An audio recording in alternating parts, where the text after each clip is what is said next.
Hola, soy Eliana Albarrán Santiago, estudiante de la Universidad de los Andes. En esta oportunidad compartiré con ustedes el desarrollo del tema intitulado Teoría General del Derecho Tributario, perteneciente a la Unidad Curricular Legislación Fiscal Venezolana, dictada por el docente facilitador José Ladio Flores Díaz. Derecho tributario es una arista del derecho financiero, constituida por normas jurídicas que regulan la tributación de impuestos, tasas y las contribuciones especiales, tanto las de mejoras como las de seguridad social. Es considerado una arista del derecho financiero, ya que, según Carlos Giuliani, señala que el derecho financiero corresponde al derecho público, que persigue fines colectivos y, como lo precisa la doctrina, se refiere exclusivamente a la actividad del Estado y a las finanzas públicas. Desde el punto de vista doctrinal, el derecho tributario contiene dos partes, una general y otra especial. La parte general, en teoría, es la más importante, dado que allí residen los principios aplicables a las relaciones entre el Estado y el sujeto pasivo. Esta parte establece un equilibrio en la relación jurídica fiscal del Estado con los contribuyentes o responsables. Como ejemplo a esta parte tenemos el principio de legalidad y el de no confiscatoriedad, los cuales abordaremos más adelante. La parte especial contiene las normas jurídicas específicas de cada tributo, por ejemplo, la ley del IVA y la ley del impuesto sobre la renta. Autonomía del derecho tributario.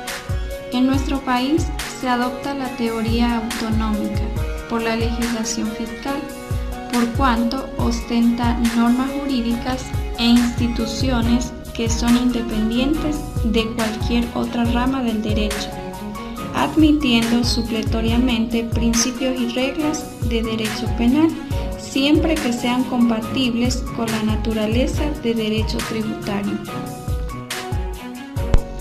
Para indagar más sobre este tema, es necesario hablar sobre las fuentes del derecho en general, las cuales se clasifican en históricas, reales, también conocidas como materiales, y formales. Fuentes históricas. Se refiere a los documentos del historicismo jurídico que tienen importancia para el estudio pasado. Ejemplo, los papiros, la ley de las 12 tablas, los pergaminos, entre otros. Fuentes reales o materiales. Están representadas por los distintos fenómenos sociales, religiosos, económicos, políticos y otros afines que determinan el contenido de las fuentes formales. Tenemos también las fuentes formales, que se entiende como el proceso de la elaboración de las normas jurídicas que conllevan al producto del derecho en sus diversas configuraciones. Ejemplo, la ley, la jurisprudencia, la analogía y demás similares. Las fuentes formales se dividen en dos, las cuales son directas e indirectas. Fuentes directas.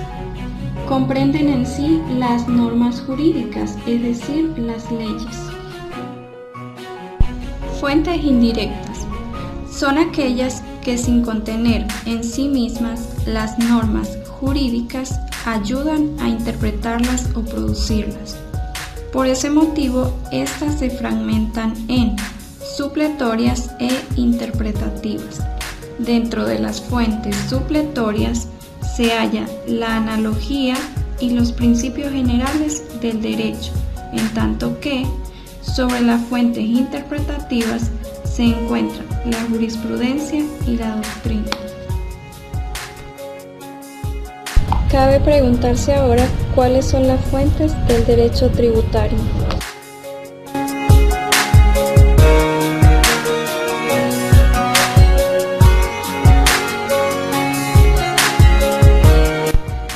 Principios generales del derecho tributario.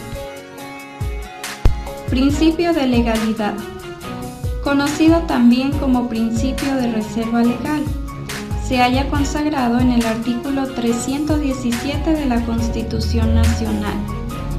Según este principio, el Estado no podrá cobrar impuestos, tasas ni contribuciones especiales que no estén establecidos en la ley, así como tampoco podrá otorgar exenciones, exoneraciones ni cualquier otra forma de incentivo fiscal, sino en los casos señalados por la ley.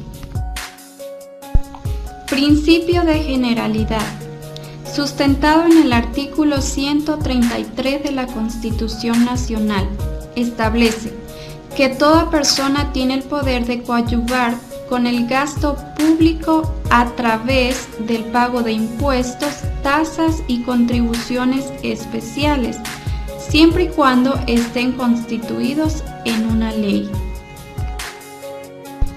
Principio de igualdad, enmarcado dentro del artículo 21 de la Carta Magna, proyecta que todas las personas son iguales ante la ley.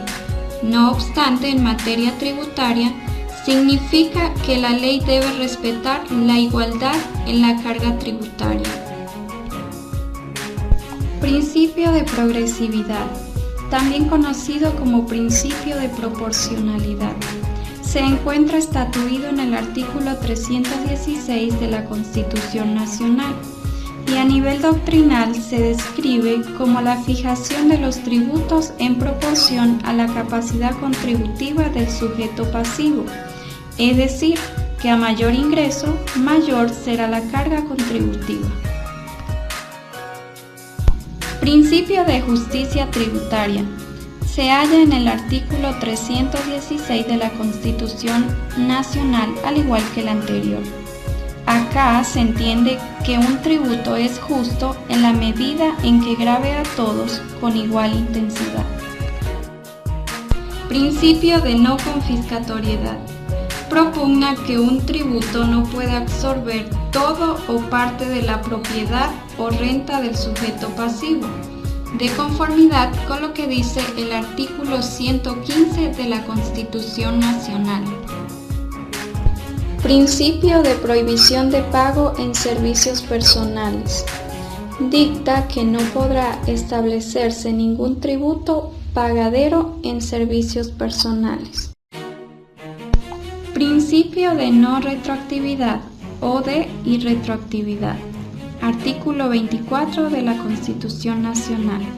Acá se observa claramente que ninguna posición legislativa tiene efecto retroactivo, salvo el caso de imposición de menor pena. Ahora bien, en materia tributaria, la excepcionalidad de la retroactividad de la ley aplica solo en el siguiente supuesto: que suprima o establezca sanciones privativas de libertad que favorezcan al infractor. Interpretación de la ley tributaria.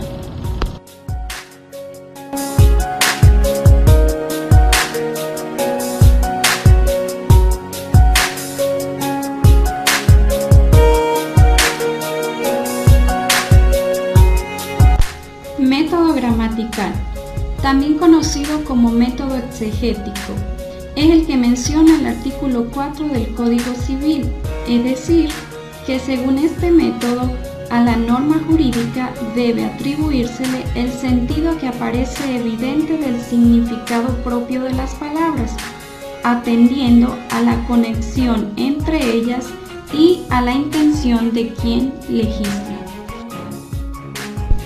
Método lógico subjetivo. Fija que el intérprete debe averiguar la intención del legislador, para atribuírsela como sentido de la ley. En otras palabras, donde termina la labor del legislador, debe comenzar la tarea del intérprete. Y por último tenemos el método ecléctico, conocido de igual manera como método moderno. Reconoce que la interpretación de la norma jurídica tiene una fase gramatical y una fase lógica, a través de las cuales propende una integración de todos los métodos de interpretación. Cabe destacar que el eclecticismo es una escuela de la filosofía que acoge posturas intermedias y alejadas de soluciones extremas.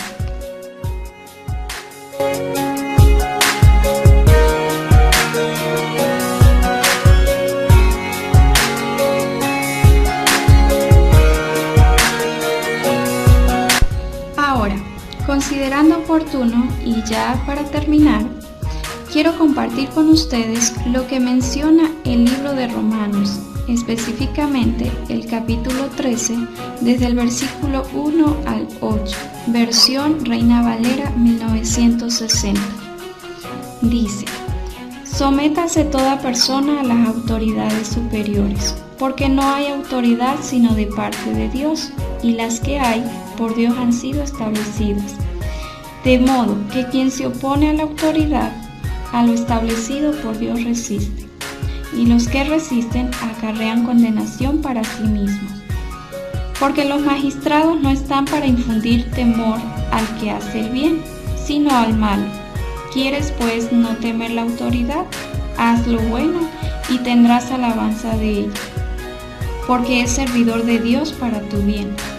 Pero si haces lo malo, teme, porque no en vano lleva la espada, pues es servidor de Dios, vengador para castigar al que hace lo malo. Por lo cual es necesario estarle sujetos, no solamente por razón del castigo, sino también por causa de la conciencia. Pues por esto pagáis también los tributos, porque son servidores de Dios que atienden continuamente a esto mismo. Pagad a todos lo que debéis, al que tributo, tributo, al que impuesto, impuesto, al que respeto, respeto, al que honra, honra. No debáis a nadie nada, sino el amaros unos a otros, porque el que ama al prójimo ha cumplido la ley.